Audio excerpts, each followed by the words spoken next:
ಕೇರಳದಲ್ಲಿ local body election ಆಯಿತು. ಎಲೆಕ್ಷನ್ನಲ್ಲಿ ಸೋತಿದ್ದಕ್ಕೆ ಮೀಸೆಯನ್ನೇ ಬೋಳಿಸಿಕೊಂಡ ಎಲ್ಡಿಎಫ್ನ ಕಾರ್ಯಕರ್ತ. ಕೇರಳ ಲೋಕಲ್ ಬಾಡಿ ಎಲೆಕ್ಷನ್, ಅದರಲ್ಲಿ ಎಡಪಕ್ಷಕ್ಕೆ ಭಾರಿ ಸೋಲಾಯಿತು. ಎಲ್ಡಿಎಫ್ ಕಾರ್ಯಕರ್ತ ಬಾಬು ವರ್ಗೀಸ್ ಅನ್ನೋ ಕಾರ್ಯಕರ್ತ ಇದ್ದ, ಮೀಸೆ ಬೋಳಿಸ್ಕೊಂಡಿದ್ದಾನೆ.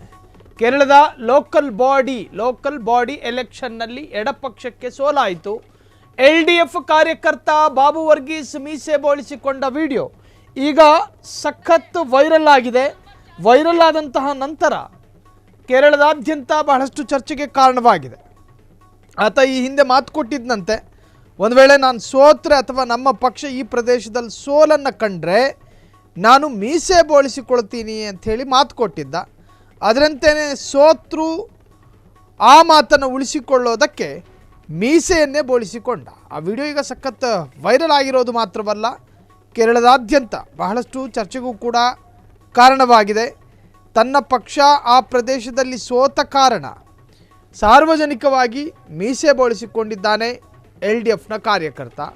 ಈ ಬಾರಿಯ ಲೋಕಲ್ ಬಾಡಿ ಎಲೆಕ್ಷನ್ ನಿಜಕ್ಕೂ ಬಹಳಷ್ಟು ಕೌತುಕವನ್ನು ಮೂಡಿಸಿತ್ತು. ಕೇರಳದಲ್ಲಿ ಬಹಳಷ್ಟು ಕೌತುಕ ಮೂಡಿಸಿದ್ದಂತಹ ಪ್ರಕರಣ ಅದು, ಅಥವಾ ಎಲೆಕ್ಷನ್ನು. ಆ ಎಲೆಕ್ಷನ್ನು ಇತಿಹಾಸದಲ್ಲಿ BJPಗೆ ಒಂದೇ ಒಂದು ಸ್ಥಾನ ಇರಲಿಲ್ಲ ಪುರಸಭೆಯಲ್ಲಿ. ಆದರೆ ಈ ಬಾರಿ ತ್ರಿವೇಂದ್ರಂನಲ್ಲಿ, ತಿರುವನಂತಪುರದಲ್ಲಿ ಒಂದು ಸ್ಥಾನವನ್ನು ಕೂಡ ಪಡೆದುಕೊಳ್ಳುವುದರ ಮುಖೇನ ಕೇರಳದಲ್ಲಿ ಐತಿಹಾಸಿಕವಾದಂತಹ ಜಯ ಗಿಟ್ಟಿಸಿಕೊಂಡಿದೆ. ಅದರಲ್ಲೂ ಕೂಡ ಈ ಒಂದು ವಿಚಾರ, ಕೇರಳ ಸ್ಥಳೀಯ ಸಂಸ್ಥೆಗಳ ಚುನಾವಣೆಯಲ್ಲಿ ಸೋತಿದ್ದಕ್ಕೆ ಮೀಸೆಯನ್ನು ಬೋಳಿಸಿಕೊಂಡ ಎಲ್ಡಿಎಫ್ನ ಕಾರ್ಯಕರ್ತ ತಿರುವನಂತಪುರ, ಅದರಲ್ಲೂ ಡಿಸೆಂಬರ್ 14ನೇ ತಾರೀಕು ನಿನ್ನೆ ಕೇರಳದಲ್ಲಿ ನಡೆದಂತಹ ಸ್ಥಳೀಯ ಸಂಸ್ಥೆಗಳ ಚುನಾವಣೆಯಲ್ಲಿ ಸೋತಿದ್ದಕ್ಕೆ ಎಲ್ಡಿಎಫ್ ಕಾರ್ಯಕರ್ತ ಬಾಬು ವರ್ಗೀಸ್ ಅನ್ನೋ ವ್ಯಕ್ತಿ ಮೀಸೆಯನ್ನು ಬೋಳಿಸಿಕೊಂಡಿರುವ ವಿಡಿಯೋ ಹರಿದಾಡ್ತಾ ಇದೆ.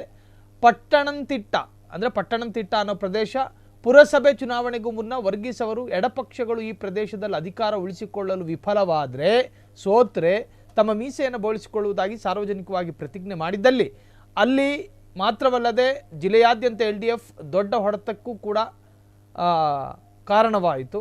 ಸೊ ಆ ವಿಡಿಯೋ ವೈರಲ್ ಆಗಿದೆ. ಆ ವಿಡಿಯೋದಲ್ಲಿ ಬೋಳಿಸಿಕೊಂಡಂತಹ ಆ ಒಂದು ದೃಶ್ಯ ನಿಜಕ್ಕೂ ಎಲ್ಲರನ್ನೂ ಕೂಡ ಒಂದು ತರಹದಲ್ಲಿ ಕೌತುಕವನ್ನು ಮೂಡಿಸಿದೆ. ಆ ವಿಡಿಯೋವನ್ನು ನೋಡ್ಕೊಬರೋಣ.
ಕ್ಷಣ ಕ್ಷಣದ ಸುದ್ದಿಗಳಿಗಾಗಿ ಫ್ರೀಡಂ ಟಿವಿ ಸಬ್ಸ್ಕ್ರೈಬ್ ಮಾಡಿ, ಲೈಕ್ ಮಾಡಿ ಹಾಗೂ ಫಾಲೋ ಮಾಡಿ.